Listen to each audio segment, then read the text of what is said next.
a whisper in the cellar, a ledger long forgotten, and a truth that should have stayed buried. Tonight's mystery begins not with a murder, but with the quiet tremble of a man carrying a secret too heavy for silence. What was hidden beneath the dust, and who would kill to keep it so? Before we begin, I'd love to know, where in the world are you listening from, and what time is it for you right now? Let me know in the comments below. Let's begin the story. It was upon a dreary morning in the early weeks of October that I found myself once more seated across from Sherlock Holmes in our familiar quarters at 221B Baker Street. A dense London fog had rolled in during the night and now hung in the air like a sullen curtain, muting both sound and colour. The world beyond our window was but a suggestion, blurred outlines of hansom cabs, indistinct forms of passing pedestrians, and the glow of street lamps that struggled in vain against the gloom. Holmes had taken to the corner seat by the hearth, his long, pale fingers steepled beneath his chin, his sharp eyes fixed not on the street below, but on the fire's flickering dance. The crackle of the logs, the ticking of the mantel clock, and the rustle of newsprint were the only sounds to be heard. It was the sort of morning when London seemed to hold its breath, as though awaiting the turn of some invisible key. I had been browsing the morning edition of the Times when Holmes stirred at last. With his customary precision, he reached for a folded newspaper not from my stack, but one that had been left, rather carelessly I thought, on the doorstep earlier that morning. It bore a smudge along its lower margin, the mark of a gloved thumb hastily removed. Holmes examined it with a brief, hawk-like glance, and offered one of those dry smiles that always signalled the workings of his formidable mind. "You will observe, Watson," he said, holding the paper aloft, "that our forthcoming visitor has already reconsidered the purpose of his call." "Indeed," I replied, setting down my own paper. "And you divine this from a smudge?" "Not merely a smudge, but its placement. Note, the left thumbprint along the obituary column, precisely beneath the entry for a certain Algernon P. Goddard. The ink is fresh, the thumb gloved, and the fold reversed, clearly adjusted with nervous haste. Our man stood at the door, read the death notice, and very nearly rang the bell. Something in that announcement changed his mind. "But he hasn't arrived," I protested. "He has not yet rung," Holmes corrected me. Footsteps lingered upon the steps, 2 paces to the left, 1 to the right. He is pacing now, uncertain. No sooner had he spoken than a soft rap sounded at the door, almost tentative in nature. Holmes gave a curt nod. And now, the game begins. The man who entered was of middle age, though care had etched him into seeming older. His frock coat bore the sheen of careful maintenance, and his gloves, though of good leather, were cracked at the fingers. He removed his hat with hesitation, revealing hair greying prematurely at the temples. His manner was courteous, yet tinged with apprehension, like a schoolboy called before the headmaster. "I believe I have come in error," he began, casting his eyes toward the coat rack, as if already preparing his departure. Holmes gestured to the chair. "Do sit down, Mr. Horace Guilford. The decision is yours, of course.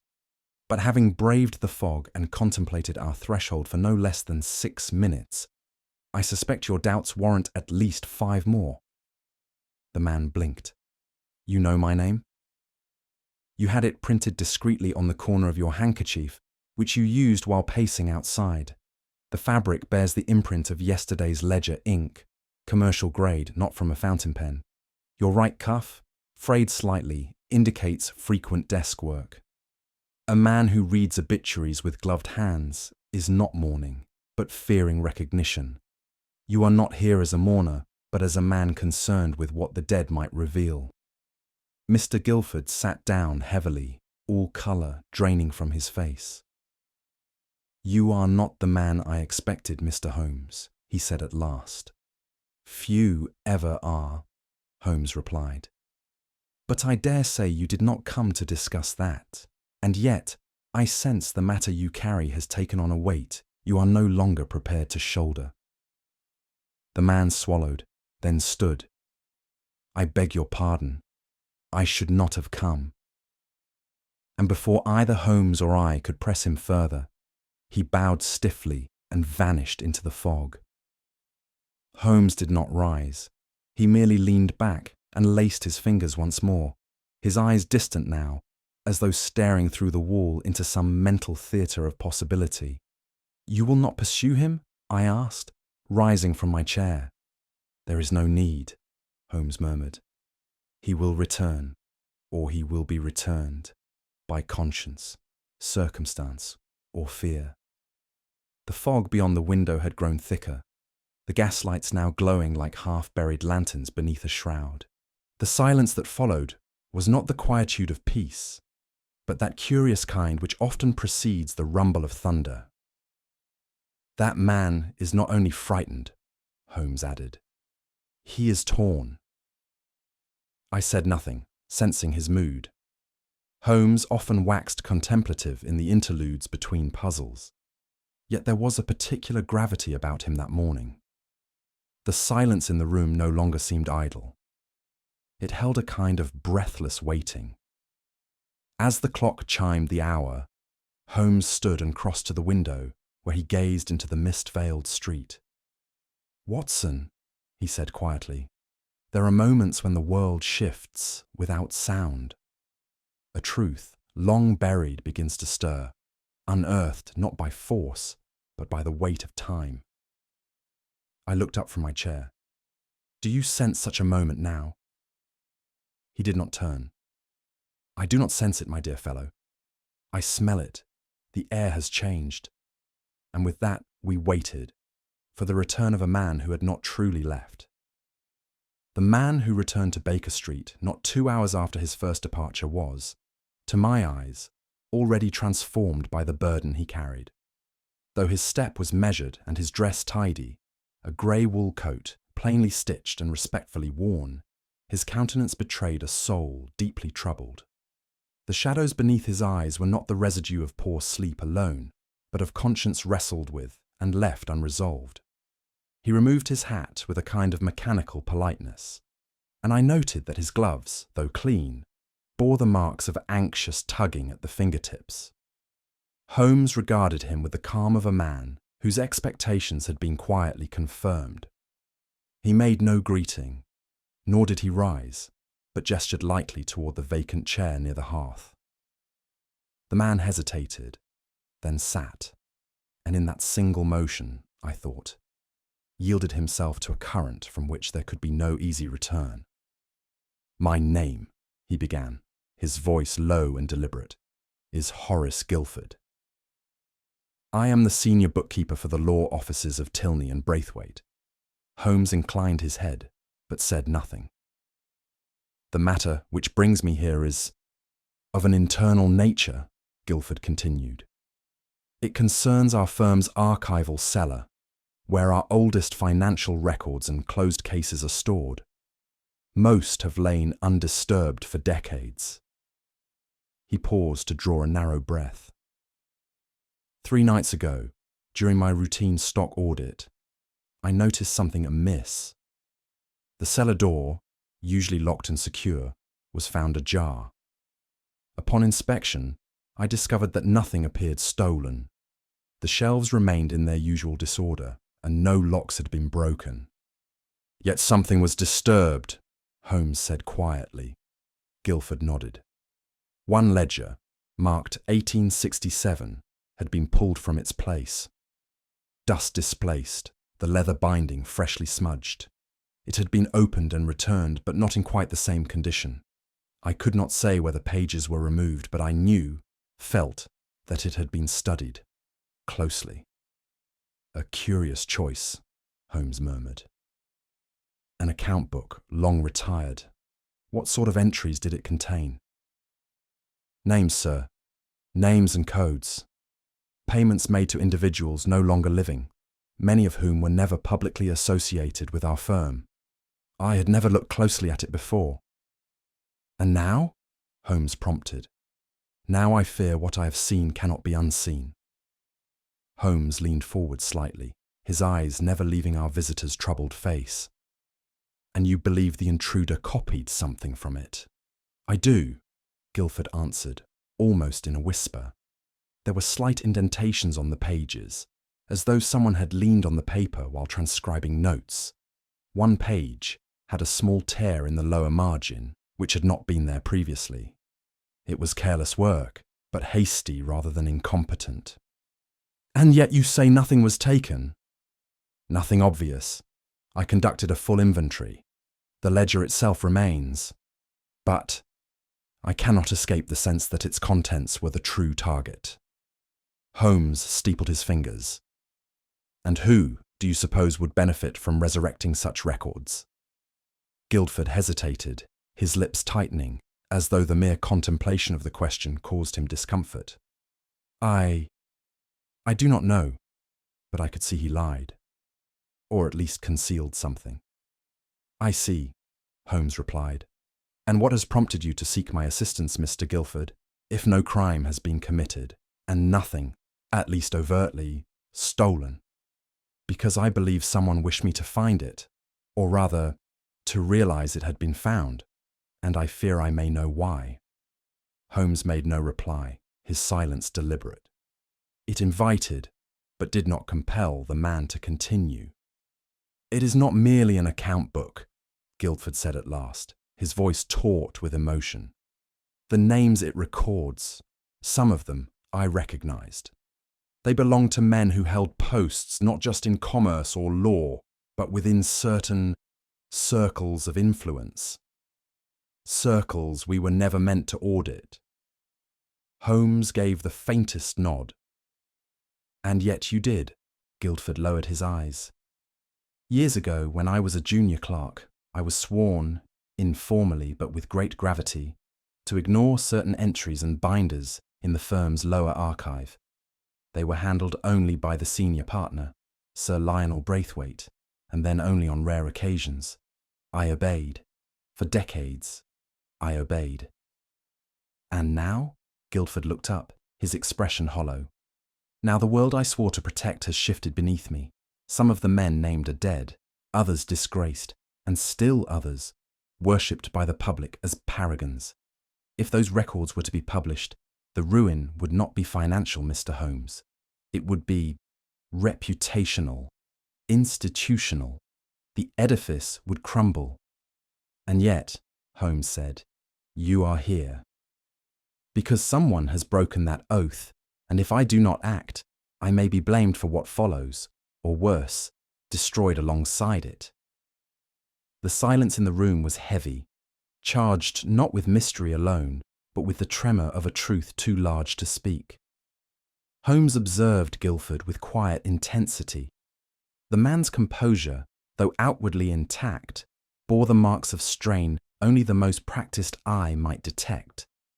The slight tremble in his right hand as he adjusted his cuff. The way he swallowed before each answer, as if bracing himself against consequence, and the momentary lapse in breath whenever Braithwaite's name arose. I, too, felt a sense of something fragile teetering on the edge, guilt not born of malice, but of knowledge withheld too long.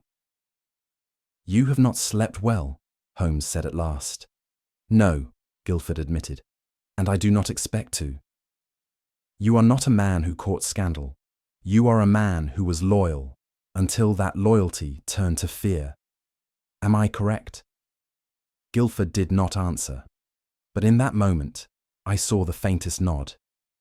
When the man had gone, his posture stooped, his gait reluctant, Holmes remained in his chair, his gaze fixed upon the closed door. Tilney and Braithwaite, he murmured.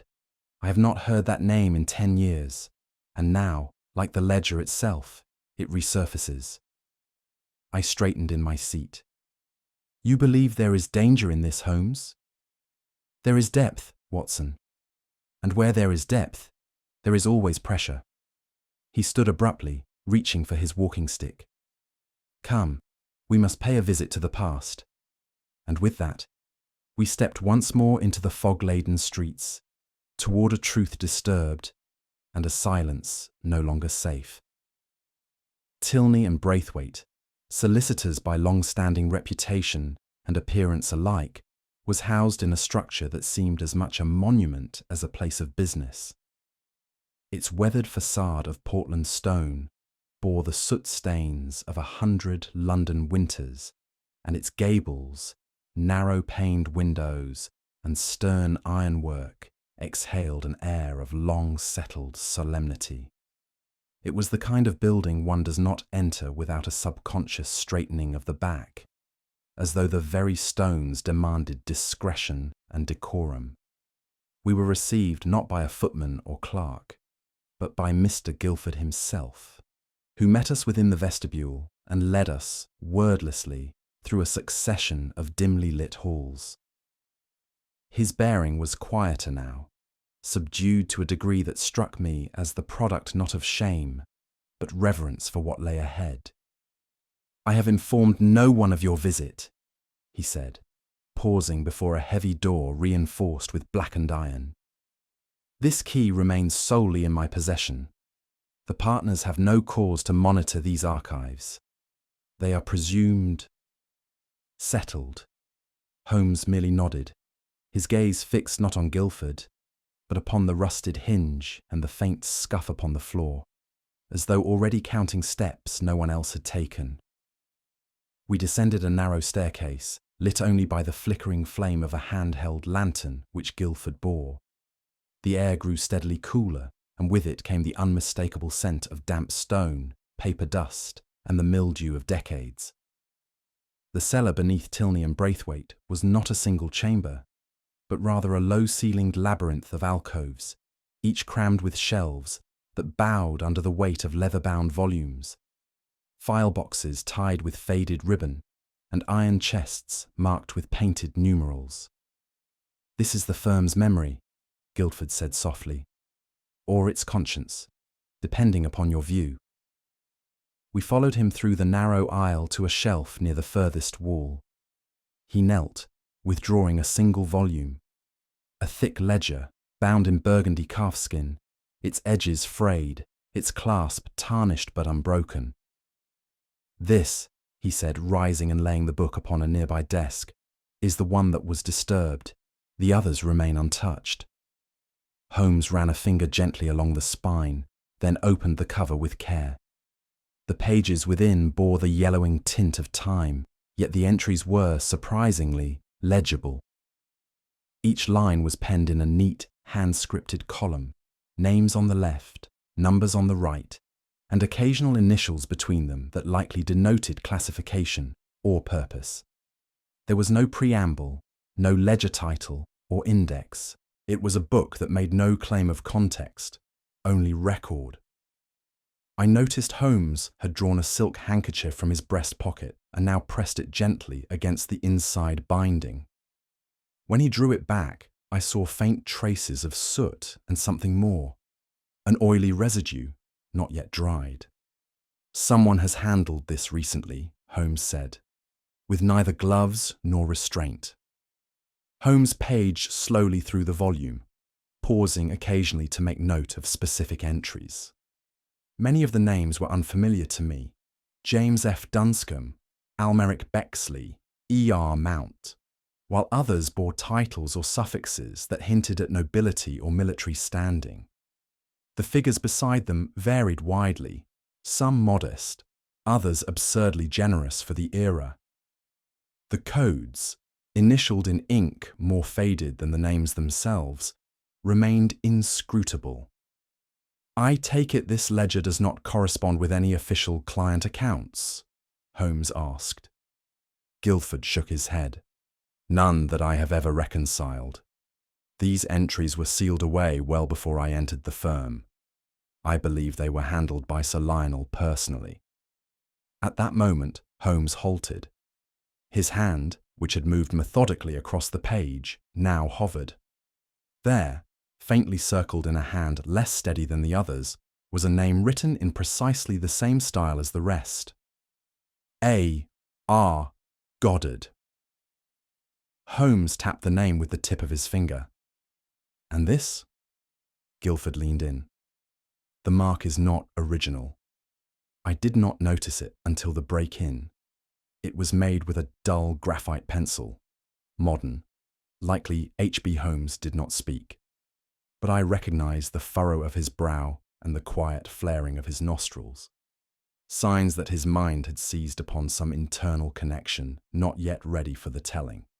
It is a peculiar thing, he said finally, to find one ghost circled among hundreds. Whoever marked this name did so with intent, either to remember or to erase. Holmes closed the ledger and laid it aside with deliberate care.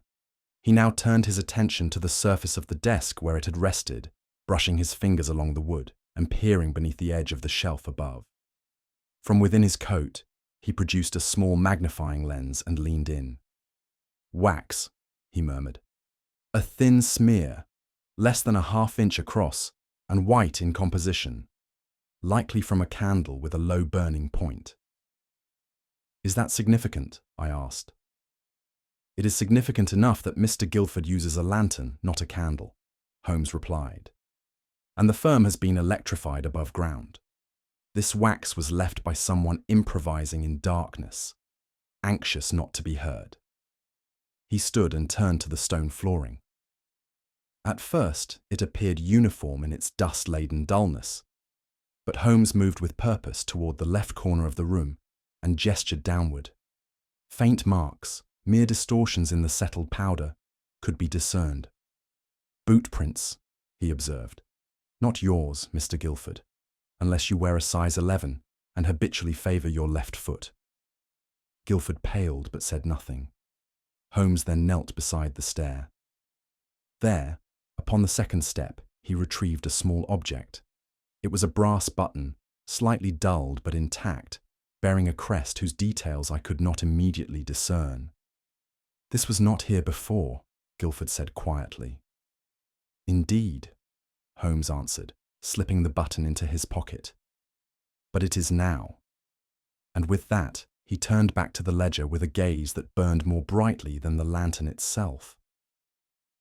The brass button Holmes retrieved from the base of the cellar stair was, to the casual observer, no more than a common fastener, unremarkable in design save for a faint crest pressed into its surface. Yet I had learned long ago that Holmes regarded such trifles not as curiosities, but as potential fulcrums upon which an entire case might turn.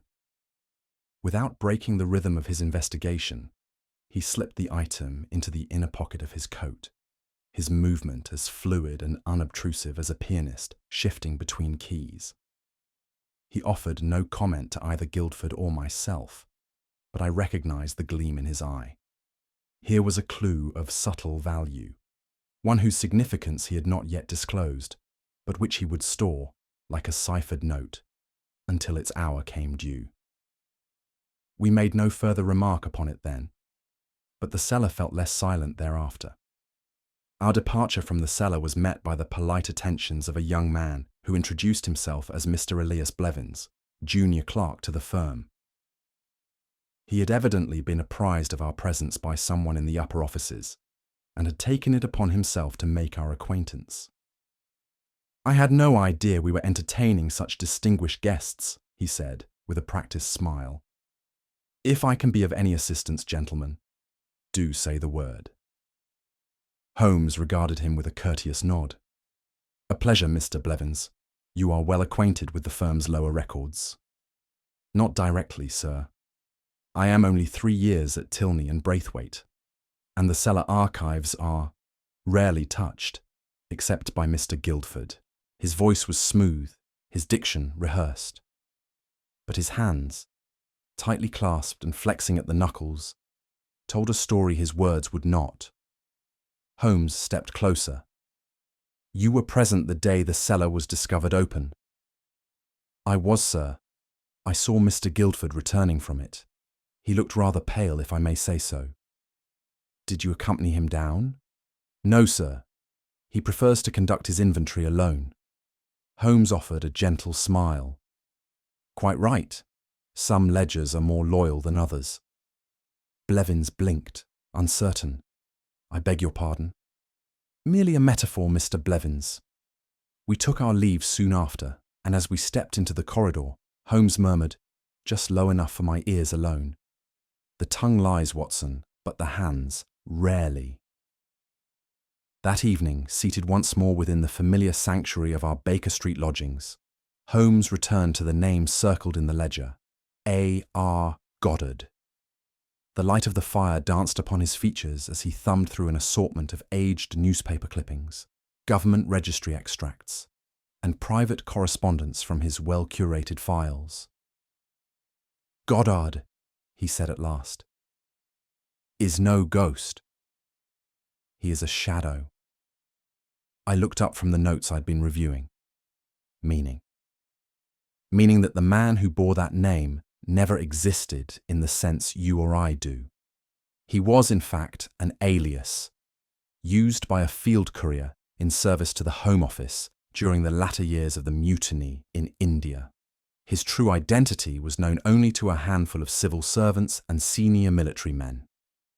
He operated in the gaps between departments, reliable, discreet, and never acknowledged on paper. A phantom in service of empire. And what role did he play in this ledger?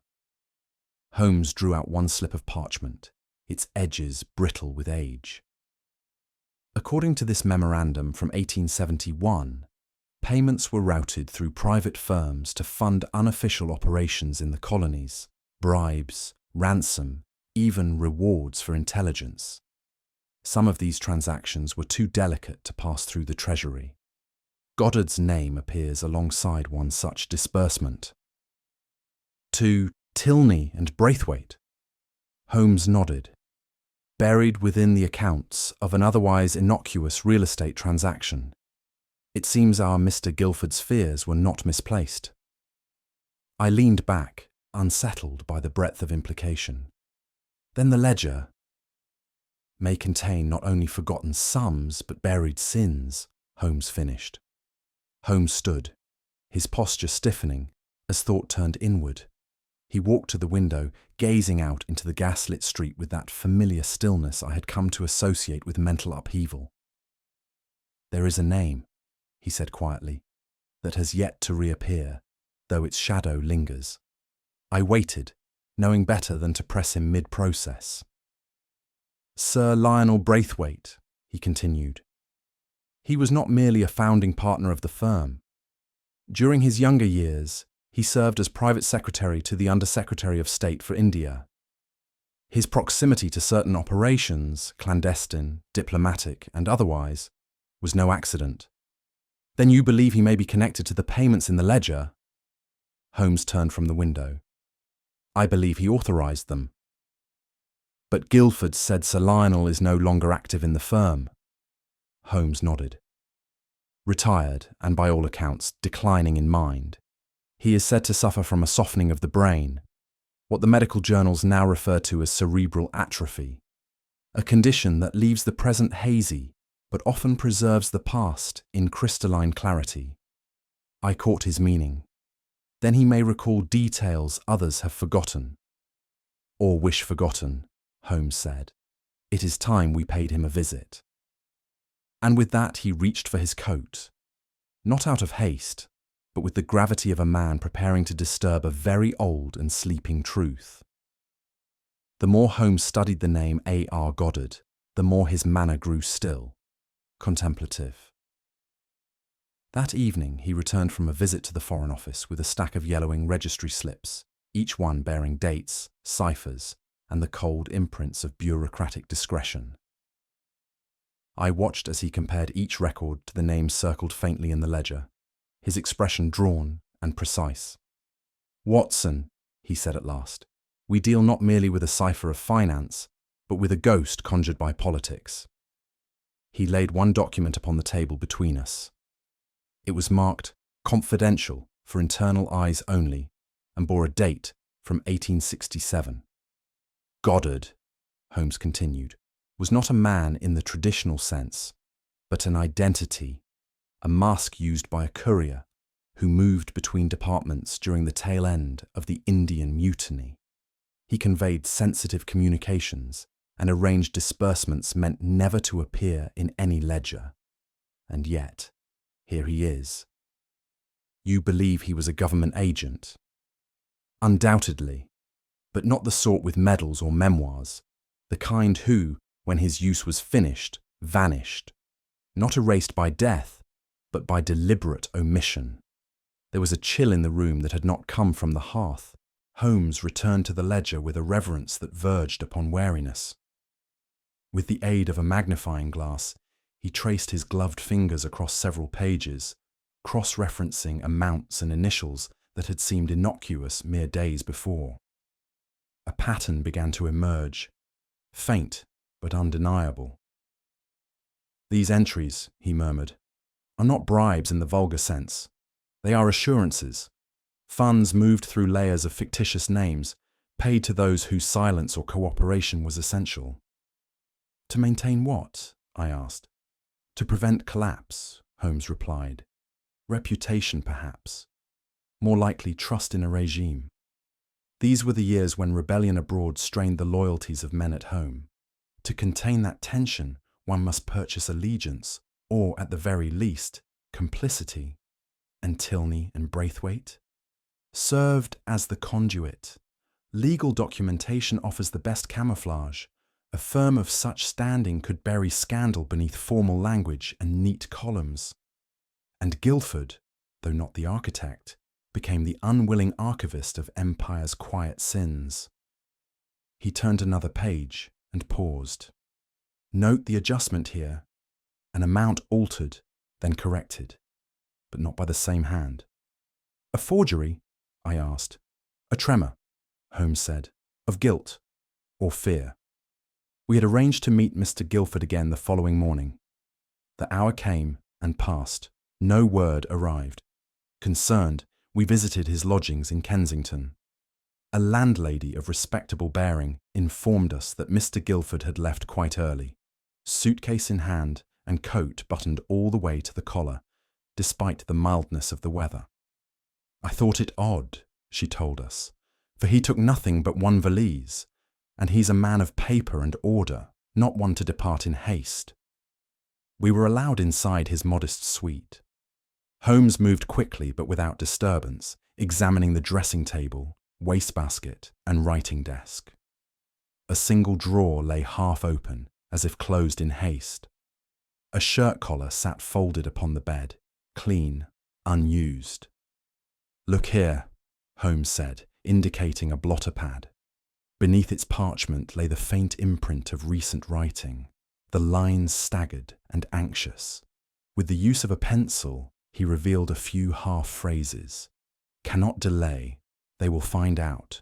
Forgive me for what must. He stepped back. He is not running to safety. He is running from a reckoning. I felt a sudden tightness in my chest. You believe he is in danger? I believe, said Holmes grimly, that he already was. It was just after tea when the telegram arrived. Holmes read it, folded it, and without a word handed it to me. Blevins found beaten, barely alive, flat in Chelsea. Jap. We made our way at once to the address. The junior clerk's rooms were modest but orderly, with signs of disturbance near the writing desk, papers scattered, an ink bottle overturned, and a chair lying on its side. Mr. Blevins himself was unconscious in the bedroom, his face bruised and lips bloodied. A physician tended to him, nodding grimly when we entered. Someone meant to kill him, the doctor said. Only didn't stay long enough to ensure the task. Holmes studied the scene with detached intensity. He knelt beside the desk, lifting a torn scrap of paper from beneath the skirting board. Written upon it, in a shaky hand, were the letters A.R. Go, before the ink ran into a smear. Too convenient, Holmes muttered. You think the attack staged?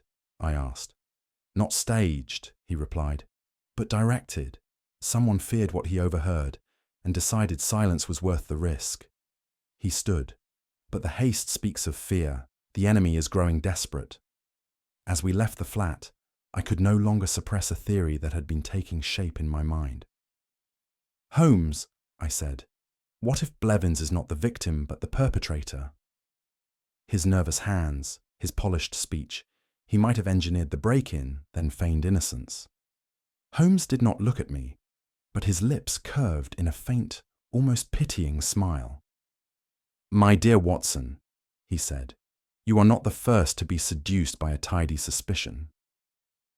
But tell me, does a junior clerk with no access to the cellar possess the means to pass through an iron lock, disturb a single volume among hundreds, and leave without detection?" I said nothing. "Precisely," Holmes continued. "Blevins is eager and frightened, but not skilled. The intrusion bore precision, restraint, and knowledge of what to seek. No, the youth is a witness, nothing more. And Guilford is slipping beneath the surface, pulled by tides long set in motion." The fog was rising once more outside, and I sensed the case drawing not to its end, but to its perilous middle. That night, Holmes sat before the fire in his usual chair, the ledger open once more upon his knee. His eyes moved not across the page, but above it, as though seeing not the ink, but the motive behind it. "The pattern is too clear now to ignore," he said at last. "These payments, these carefully timed disbursements, were part of a system of managed silence. Men in positions of knowledge, men in possession of secrets which could undo careers or policies, were paid not merely to stay quiet, but to stay useful." "And Goddard?" I asked. "Was the courier, the go-between, a trusted spectre who could not be named and yet was known. Guilford, young at the time, likely handled these transactions without understanding. But now he knows what he carried." He stood and walked slowly to the window. "Someone is closing the curtain on this chapter, Watson. The break-in, the attack on Blevins, the disappearance of Guilford, these are not coincidences. They are the workings of a man desperate to ensure that the dust upon these records remains undisturbed. And Sir Lionel?" Holmes turned. "Either complicit or the last relic in possession of memory. We must find out which." His tone had sharpened, not with excitement, but with something closer to dread. That night, I observed in Holmes a restlessness that defied even his usual bounds. Though his form was composed and his expression unreadable, I noted how often he rose, only to sit again, how his hand hovered over the violin without drawing bow across string. At one point, I found him gazing at a half-burnt telegram in the hearth. He did not speak, nor did I ask its contents. I knew that look. It was the one he wore only when past and present touched, when some old failure, unspoken and unhealed, stirred beneath his logic. There are few things Holmes ever called personal, but I suspected, without proof, that this case was one of them, and I feared what it might cost him before it was through. It was early on a grey Wednesday morning when Inspector Lestrade called upon Baker Street, his face taut and lined in a manner which boded no cheer. A body had been recovered from the Thames near Wapping Wharf, lodged against a moss-covered piling at the river's edge.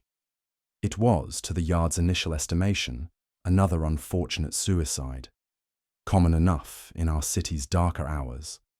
But the identification changed the matter entirely. The corpse was that of Mr. Horace Guilford.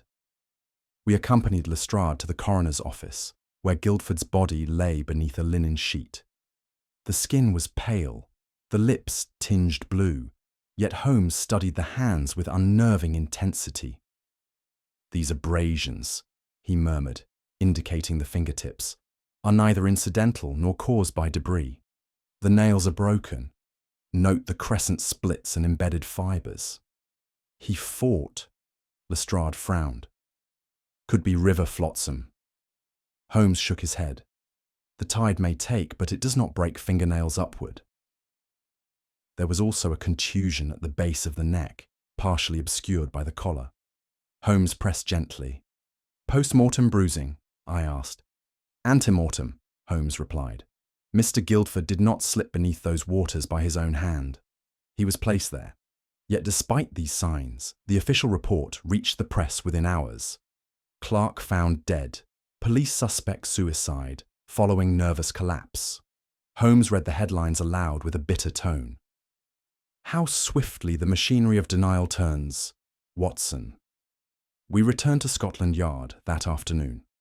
Within the cluttered offices of Lestrade's division, Holmes confronted the inspector with restrained firmness. "I urge you to reopen the matter," he said. Guilford's injuries are inconsistent with drowning. He was not weighed, yet his body did not drift far. There was intent in the disposal. Lestrade grunted. "You're implying murder. That's no small claim." "I imply only that the evidence speaks louder than any verdict born of convenience." The inspector sighed and glanced about to ensure no ears lingered too near. "I'll not change the record without cause, Holmes. But if you bring me something concrete, something more than scratches and suspicion, I'll listen." Holmes inclined his head. "Then listen closely. The river has told us one part of the tale. Let us see what the cloth may whisper next." That evening, in the quiet of our sitting room, Holmes laid out the small brass button he had recovered from the cellar stair, a trifle, I had thought at first, but now central to his thoughts. With a cloth and drop of oil, he cleaned the metal until its insignia emerged clear.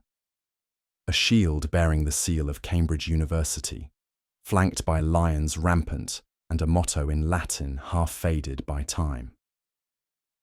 "Observe," Holmes said, handing me the polished disc. "These buttons are not commercially available. They are issued only to those who receive a certain class of overcoat, standard among Cambridge's elite alumni of a particular year." He rose and walked to the shelf, drawing down a thin registry. These coats were bespoke for the graduating class of 1849 and again in 1856. They were part of a ceremonial gift from the Chancellor's estate, and only a few dozen were ever produced. "And one was worn," I said slowly, "by the man who entered the cellar." "Precisely," Holmes nodded. "A man who left behind a trail too faint to notice, save for this token." "And how do we find him?" Holmes smiled faintly.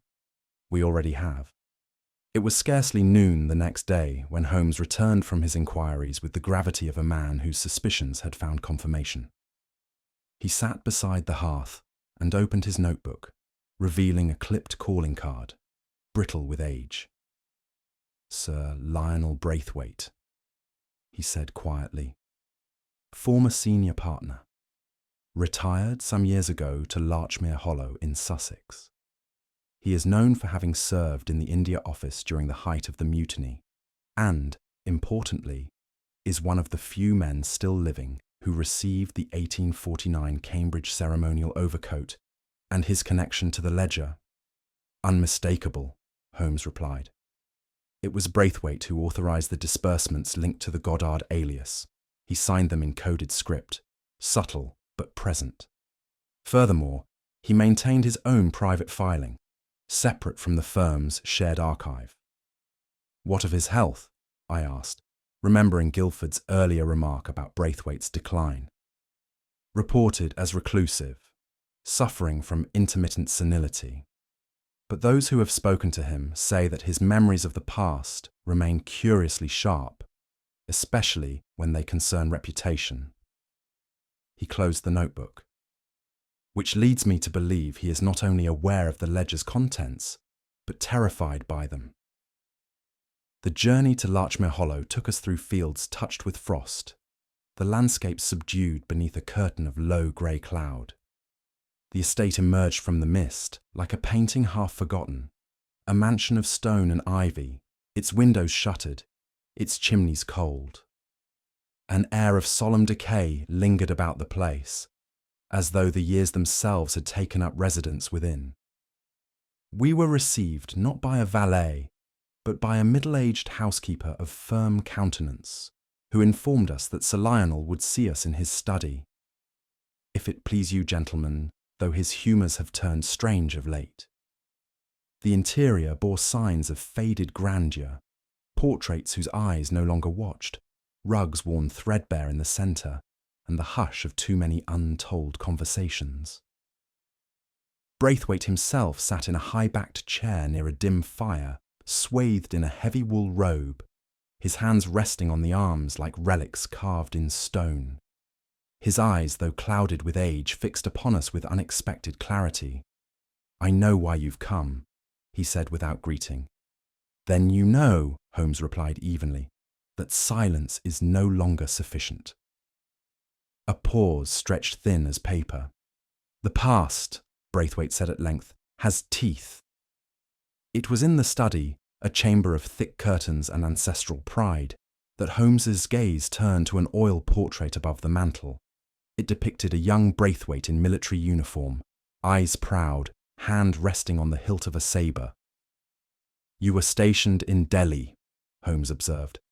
"I served where I was sent," came the reply. Holmes approached the frame and, without invitation, ran his fingers along the base. A faint smudge of soot clung to one side, an oddity in so tidy a room. "Watson," he murmured, "lend me your penknife."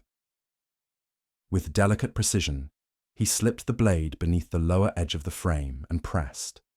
A click sounded, almost inaudible. The painting swung forward on hidden hinges to reveal a shallow recess set into the wall. Within lay a bundle of yellow documents tied in faded ribbon. Bank slips, correspondence, and ledgers bearing seals of the India office. Atop them rested a single envelope, addressed in a fine trembling hand to H.G. Holmes. Retrieved the envelope and examined its seal. This was meant for Guilford. Braithwaite said nothing. His expression had gone grey, as though he had watched the ghosts of his past come to collect their debt. Holmes turned to me, voice low. "These," he said, "are not just papers, Watson. They are evidence of a pact between empire and secrecy, a record of who was bought and at what cost. And with that, we stepped deeper into the labyrinth of a truth long buried." The following morning, I observed Holmes engaged in a singular act, penning a letter not to a colleague, nor to the Yard, but to the editor of the Morning Courier, a modest yet widely circulated daily. The tone of the letter was clinical and unembellished, though what it described was anything but mundane. "Recovered in a routine audit," Holmes dictated aloud, "the long-lost financial register of Tilney and Braithwaite, allegedly destroyed in the fires of 1882, has come to light. Though aged, the entries remain legible, and one page in particular, bearing the name A.R. Goddard, has drawn quiet but urgent attention from Westminster officials." I raised an eyebrow. "You mean to provoke him?" Holmes nodded. "Desperation uncovers what scrutiny may not. If our adversary believes that the records have not only survived but are now being studied, he will act. And when he does, he will reveal himself more fully than any confession." The article ran the next morning in a tucked corner of the third page. Innocuous to the casual reader, it bore all the subtle menace that Holmes intended. And by nightfall, we were preparing once more for an unspoken war. That evening, cloaked in the gloom of the law firm's narrow corridor, Holmes and I concealed ourselves within a disused records chamber adjoining the firm's lower cellar. The scent of old parchment and mildew pervaded the space, yet Holmes remained still as stone, listening to each creak and settling groan of the timbers above. "We are not hunting a common thief," he whispered. "We await a man who comes not for gain, but erasure." I carried no firearm, only a stout walking stick, while Holmes had brought with him the decoy ledger, its pages meticulously forged to replicate the original. With one critical exception, it bore a hidden chemical compound that would stain the fingers of any who handled it. Hours passed. The gaslights beyond the shutters dimmed, and the city's pulse quieted to a murmur. Midnight approached. Then, faintly, came the sound. A key turning in the outer door. Holmes did not speak. He merely touched my arm and nodded once toward the adjoining wall, his breath measured and eyes unblinking. In that moment, I realized the cellar was not merely haunted by secrets, it was baited with them. The door to the archive groaned open, and a shadowed figure stepped cautiously into the gloom. Cloaked in a long overcoat, his gait bore the weight of age, yet urgency marked each step. He moved straight to the ledger placed atop the cellar desk, lit a candle from his pocket, and began to scan its pages with shaking hands. Holmes gave no signal. He did not need to. We stepped from our concealment as one. "Good evening, Sir Lionel," Holmes said evenly.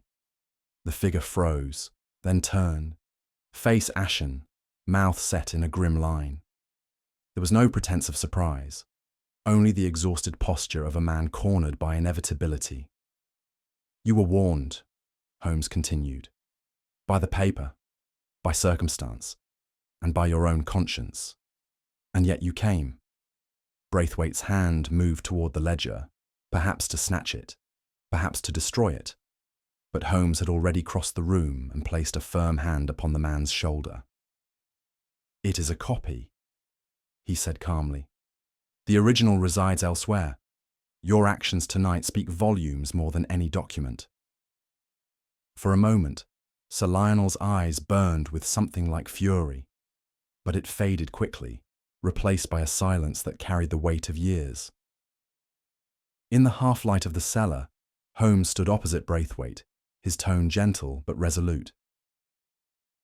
"The trap was never meant to shame you publicly," he said, "but to draw the truth from hiding." Braithwaite sagged slightly, his hand resting on the back of the chair beside him.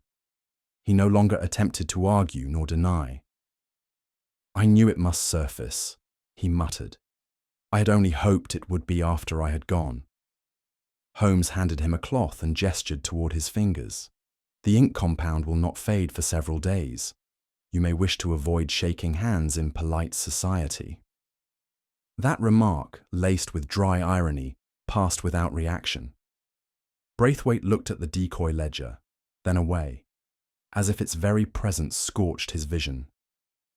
"You still possess the real pages?" he asked. Holmes gave a small nod. "Then I am undone." "No, Sir Lionel," Holmes replied. "You were undone the moment you placed silence above the law. What follows is merely the echo." Braithwaite said nothing more. But in the stillness, something in him cracked. Not in rage, but in resignation.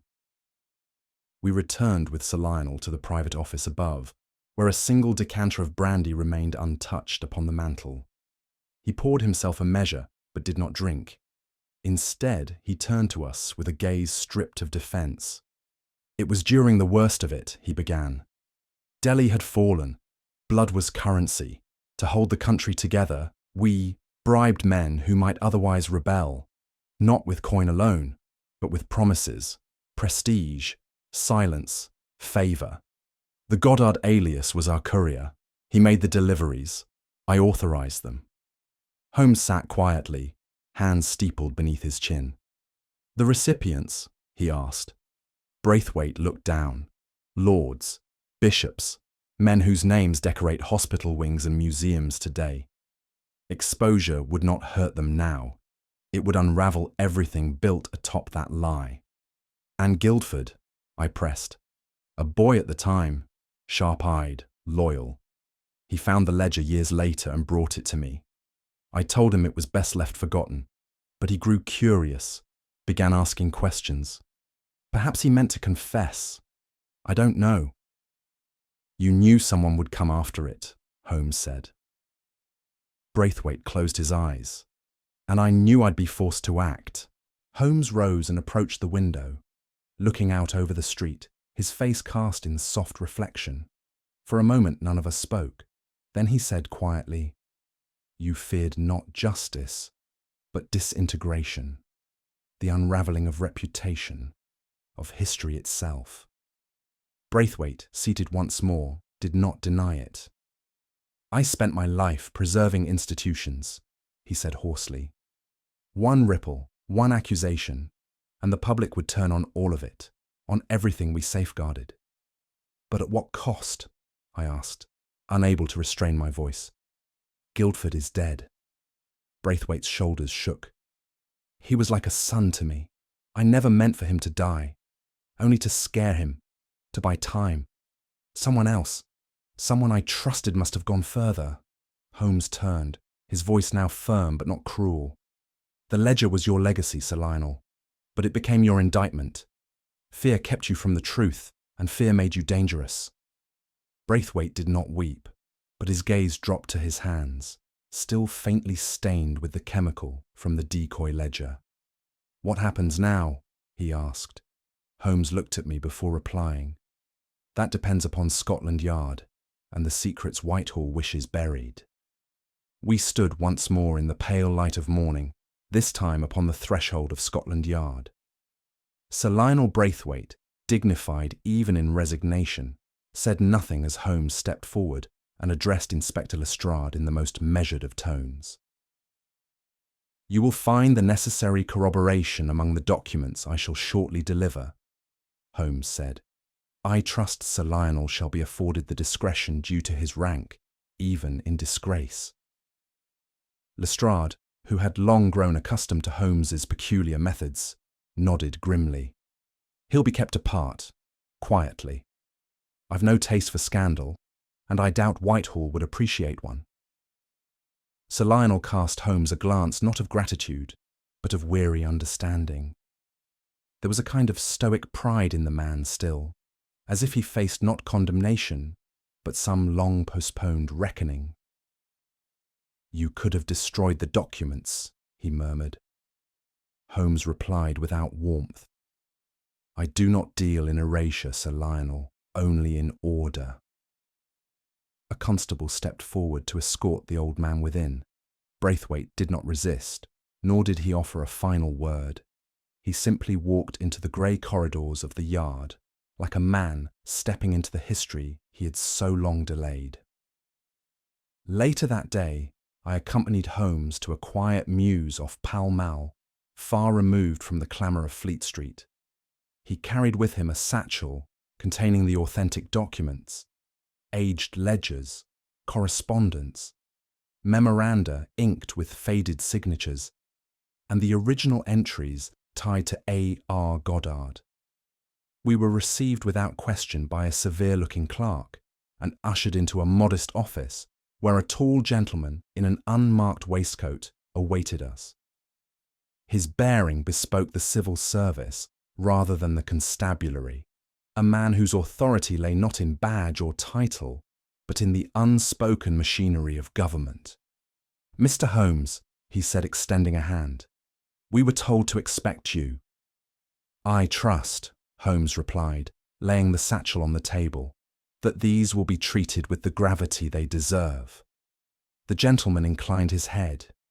They will be sealed, catalogued, and stored securely. Access restricted. No public record? I asked. Certainly not, the man replied. What these pages contain belongs not in the court of opinion, but in the vault of memory. Holmes watched as the satchel was placed within a black box and secured with 2 brass locks. With that, the past was once again buried, this time by quiet hands in quiet halls. That evening, as the wind whispered outside our Baker Street lodgings and the fire cast long shadows across the hearthrug, I turned to Holmes with a question that had troubled me all day. Is it justice, I asked, when a man like Guilford is murdered and the truth of it interred behind locked drawers? Holmes, who had been smoking in silence for nearly an hour, lifted his gaze from the coals. What would you have had done, Watson? Public scandal? The names of long-dead noblemen dragged through the mud for acts committed under orders from a crumbling crown? Guilford's death is a tragedy, yes, but justice is rarely as pristine as we wish it. And Braithwaite? He will not escape judgment, not entirely. The machinery may grind quietly, but it grinds nonetheless. I frowned. but Guilford cannot speak for himself. No, Holmes agreed, but neither will his name be tarnished. That ledger, had it gone to the press, might have undone him too, had it been twisted. I stared into the fire and felt no warmth from it. Then silence has won. Holmes answered only with the soft strike of flint as he relit his pipe. The hour grew late, and the quiet of Baker Street pressed in around us. Holmes sat by the window, pipe in hand, eyes lost in the London fog that had returned, draping the street in a hush not unlike reverence. "Watson," he said at last, "there is a myth that truth is always the highest good. But truth, like fire, may illuminate or consume." He turned toward me, and though his expression was calm, there was something burdened in the set of his mouth. "We deal not merely in crimes, but in equilibrium. The truth of this case might have stirred old embers into dangerous flame. I chose silence, not to protect the guilty, but to preserve the fragile scaffolding upon which peace often rests." I remained silent, unsure whether to agree or protest. Holmes looked back toward the glass. "Justice, my dear Watson, is often weighed against the tremors it might cause." The fog deepened, and outside, the street lamps flickered like distant memories. I knew then that Holmes would not speak of this case again. Not because he was indifferent, but because even the sharpest mind must, at times, bow before the necessities of a world built on secrets. We had returned to Baker Street, that modest sanctuary where so many riddles had been born and resolved. The gas lamp burned low, and Holmes sat cross-legged in his armchair, the firelight tracing a muted glow along the carved edges of his features. I watched him in silence for several minutes, knowing well that a storm of deduction was settling into its final, still pattern. With a sigh that was almost contented, Holmes reached for the poker and stirred the coals absently. "You have questions, Watson," he said, not looking at me. "I can see them circling in your mind like hounds too well trained to bark." I nodded. "Not questions, Holmes. Fragments. I suspect you are about to arrange them into a picture far more complete than I imagined." He inclined his head. "Let us begin, then, with the cry for help that no one but a guilty man would have overlooked." Holmes reached for a slim leather-bound volume resting on the table beside him, the infamous ledger. He opened it with care, leafing to a particular page, and tapped his long finger on the faint pencil line scrawled in the margin. "A clumsy mark, one might think," he said. But in truth, Guilford placed it here with deliberate restraint. It was not a note to himself. It was a signal to me. I examined the smudge again, now with fuller understanding. "Why not come to you plainly?" "Because he could not," Holmes replied. His conscience warred with his fear. He wished to expose the truth, but dreaded the consequences. The mark served two purposes. It would alert me if I were called to the scene, and it would be subtle enough to escape the notice of those watching him. "A desperate man," I murmured.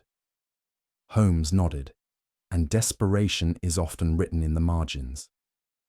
"He was not the only one to visit the cellar," Holmes continued. "Note the wax droplet here on the floor plan, traced near the ledger's position, and the overlapping boot prints in the fine layer of dust." "You measured them?" I asked. "Of course. 2 distinct sets. Guilford's naturally, and another, lighter, narrower. That second belonged to a man trying to disguise his tread. He failed. The residue of candle wax told me that he came in darkness, and the misaligned prints told me he returned more than once. So it could not have been Guilford alone," I concluded. "Precisely. Nor Blevins. The stride was wrong.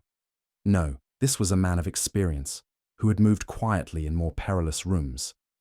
A man with something to hide, and every reason to retrieve or destroy a record that never should have survived the century.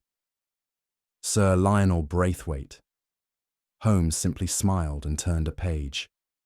Holmes drew a small velvet pouch from the desk drawer and tipped its contents gently onto the table. Out fell the brass button, worn, slightly tarnished, but unmistakably embossed with the arms of St. John's College, Cambridge. "This, my dear Watson, sealed the matter," Holmes said. A button found wedged beneath a stair in the cellar, quite apart from Guilford's path. Its placement implied haste, an accidental loss during the break-in. Surely others may possess such buttons. "Fewer than a dozen men still living who received them in that style and year," Holmes replied. I inquired, quietly of course, and learned that Sir Lionel Braithwaite had his overcoat altered last winter, having lost a button near the hem. I stared at the object, simple yet damning. "It fastened more than cloth," I murmured. "Indeed, it fastened guilt to a man who had spent decades fastening the truth behind portraits and protocol." "Guilford's death," Holmes said, "was not born of rivalry or revenge. It was the extinguishing of a flickering conscience." I frowned. "You believe he intended to leak the contents of the ledger?" "I am certain of it. He approached a journalist under an assumed name, an act I confirmed through correspondence found later at his lodgings. But he hesitated. That hesitation became his undoing." "He turned back?" "Yes, but the damage was done. Sir Lionel, already unravelling under the strain of secrecy, feared exposure. Guilford's retreat was not enough to save him. His wavering was taken for betrayal, and the punishment was swift." I felt a chill settle in my spine. A man killed not for speaking, but for thinking too loudly. Holmes nodded gravely. "Even the whisper of truth is thunder to those who have built their legacy upon silence." "Blevins," I asked, "why harm him?" "Because he heard more than he should," Holmes replied. "A conversation, half a name perhaps. It is likely he did not even understand what he had stumbled upon. But to a man like Braithwaite, even an innocent ear can become a liability." "Then the assault was calculated, not intended to kill, only to intimidate. He shall recover, but his memory of that night remains patchy, a blessing, perhaps." "Do you believe he suspects?" "Not the whole of it, and I see no benefit in burdening him further." I nodded, feeling the moral ambiguity settle upon us like smoke. "There is one more thread," Holmes said softly, as if reluctant to tug it loose. "Among Guilford's effects I found several letters. They were written to a man named Arthur R. Goddard. The tone was not formal, it was reverent." "A. R. Goddard," I said slowly, the name echoing through the chambers of my memory. "An alias," Holmes confirmed, "used by an intelligence courier who vanished during the mutiny. He once saved Guilford's life, it seems, under circumstances only hinted at in the letters. And Guilford never forgot. Number.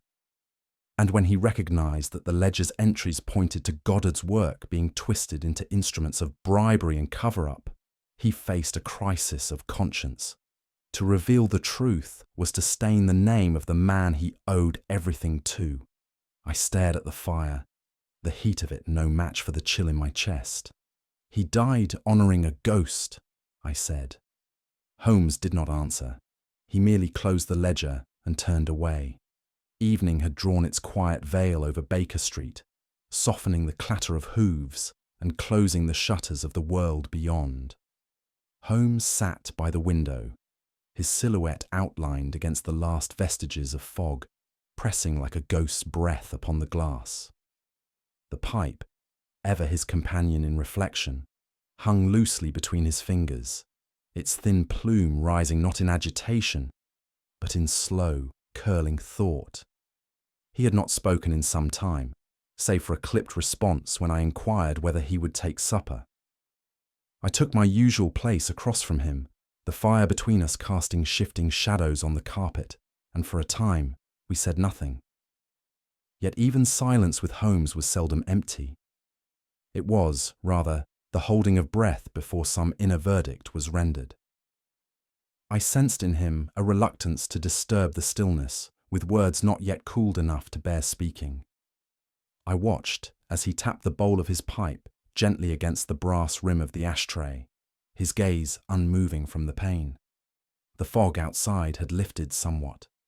Inside, it lingered still, in thought, in conscience, and in the quiet furrow across Holmes's brow. There are cases one remembers for the ingenuity of their villain, others for the satisfaction of their resolution. But a few linger not for the puzzle solved, but for the truths they pry loose, truths that, like the dust upon that forgotten ledger, resist every attempt to be brushed away. The ledger had not merely catalogued transactions, it had become a mirror held up to the face of empire and duty. Names, payments, codes, each a cipher for compromise. Guilford had known this, and it had unmoored him. I found myself thinking of that cellar, a place neither sacred nor profane, yet steeped in the gravity of long-buried secrets. One man had died for them, another had killed to protect them, and in between stood Holmes, whose task it was to distinguish justice from preservation, truth from usefulness. It struck me that some books, though closed, continue to speak, and some dust, once disturbed, reveals not neglect, but intention. A ledger, yes, but also a tomb of decisions made in silence under the guise of stability. One need not be buried in soil to be forgotten. Paper, too, may serve as a shroud. Justice, as I had once believed in my more youthful days, was a sword held high, clean, unswerving, and absolute. But time and Holmes had taught me otherwise. In the dim firelight of that evening, I reflected upon Guilford's fate, a man whose crime had been hesitation, whose punishment was death, not at the hands of a foreign assassin or rogue criminal, but by the quiet, calculated fear of a man who had once sworn to serve the law. And what had come of it? A name suppressed, a murderer handed over not to a judge, but to the unseen machinery of Whitehall. The public would hear nothing. There would be no trial, no headlines. Guilford's death would remain as quiet as the life he had led. I turned toward Holmes then, unable to resist the ache behind my words. "Is this justice, Holmes?" He did not answer. His pipe had gone out, and he made no move to relight it. In his stillness, I read neither agreement nor defiance, but a recognition of truth's boundaries. There are walls, I realized, beyond which even Holmes cannot, or will not look. Perhaps it is not that justice fails, but that it must sometimes wear a shroud. What I could not escape, what gnawed quietly at the edges of my observation, was Holmes himself. He bore no outward sign of distress. His words, when they came, retained their characteristic poise, and yet there was a heaviness to him, an invisible ballast, as though this case had tugged on a thread too long suppressed. Holmes was not given to sentiment, but neither was he untouched by it. I had seen him, once, turn away when the cry of a widow had become too much to bear. I had heard the tremor, almost imperceptible, in his voice when recalling the Reichenbach. And now, watching him in the firelight, I suspected this case had awakened in him some ghost of personal regret. Perhaps it was the nature of the deception, the manipulation of honor in service of secrecy. Or perhaps it was the memory of a failure, unspoken and unshared, which echoed through the ledger's silent pages. I thought to speak, to ask what troubled him, but something in his expression halted me. This was a moment not for questions, but for quiet companionship. For all his brilliance, Holmes was not made of ice, and in rare stillness such as this, I glimpsed the man behind the mind. At last, he spoke. "A ledger may gather dust, Watson," he said, still facing the window, "but the past does not sleep. It waits until someone dares disturb it." The words, delivered in his usual even cadence, landed with the weight of finality. I wrote them down later, unable to shake their resonance. Holmes turned then, slowly, and met my gaze. Guilford was not a hero, nor was Braithwaite a villain. Each acted from fear, one from the fear of betraying a debt, the other from the fear of losing his life's edifice. "And you?" I asked. He smiled faintly. "I act, my dear Watson, so that men such as they may not be left to act alone." There was silence between us once more, but it was of a gentler kind. As I rose to close the curtains, my eye caught the thin layer of London soot that had settled along the sill. Dust. Always dust. In our world of shadows and secrets, I thought, it is not the villain who fears the ledger most, but the gentleman with something to lose. And with that, I ended the page. As the last embers dimmed in the hearth, Holmes stood at the window once more, pipe in hand, his gaze fixed upon the drifting fog beyond Baker Street. "It is curious, Watson," he murmured, "how often we find that the past does not decay with time, but ferments. It waits, patiently, corrosively, until the seal of secrecy is loosened by guilt or fear. And then, as ever, someone must pay its price." "You believe Braithwaite feared the truth more than justice?" I asked. "No," said Holmes, turning to me with a weary smile. "He feared the collapse of a world built not upon lies, but upon omissions. And that, my dear Watson, is often far more fragile. But what about you? What do you think was the true turning point in this case? Was it Guildford's conscience, Braithwaite's desperation, or the silent weight of the past itself? Let me know in the comments below. And if this mystery stirred your mind as much as it stirred ours, don't forget to subscribe for more Sherlock Holmes adventures, and share this story with fellow lovers of classic intrigue. Until next time, the game, as always, is afoot.